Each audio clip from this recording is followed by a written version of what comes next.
মিতালি রাজবংশী। হ্যাঁ, আপনার নাম? মিতালি রাজবংশী। আপনার? সায়নী মণ্ডল। শাইন, আপনি? সোনালী দাস। সোনালী দাস। ওকে, আপনাদের তিনজনেরই বাড়ি নবদ্বীপ?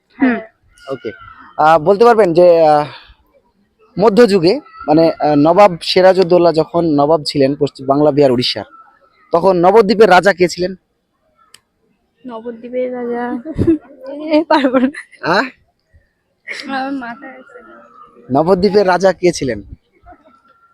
কৃষ্ণচন্দ্র। আমাকে জিজ্ঞাসা করলে হবে না। রাজা কৃষ্ণচন্দ্র। হ্যাঁ, রাজা কৃষ্ণচন্দ্র। রাজা কৃষ্ণচন্দ্র। কোনটা নেব? রাজা কৃষ্ণচন্দ্র। ওকে, কনগ্রাচুলেশন, আপনার উত্তর সঠিক হয়েছে।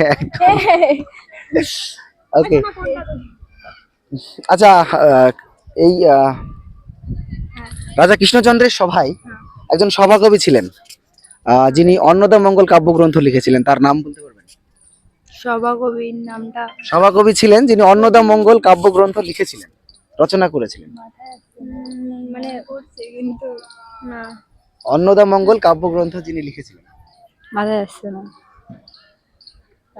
ওকে, আপনি বলুন শ্রী চৈতন্যের আগের নাম? শ্রী চৈতন্য দেব নিমাই।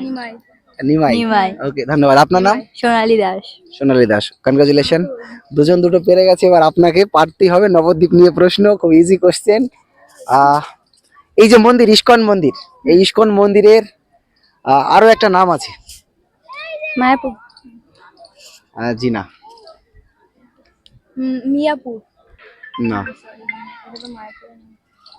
চৈতন্যদেবের জন্মস্থান। সে তো আছেই, চৈতন্যদেবের জন্মস্থান সবাই জানে, শ্রীহট্টে।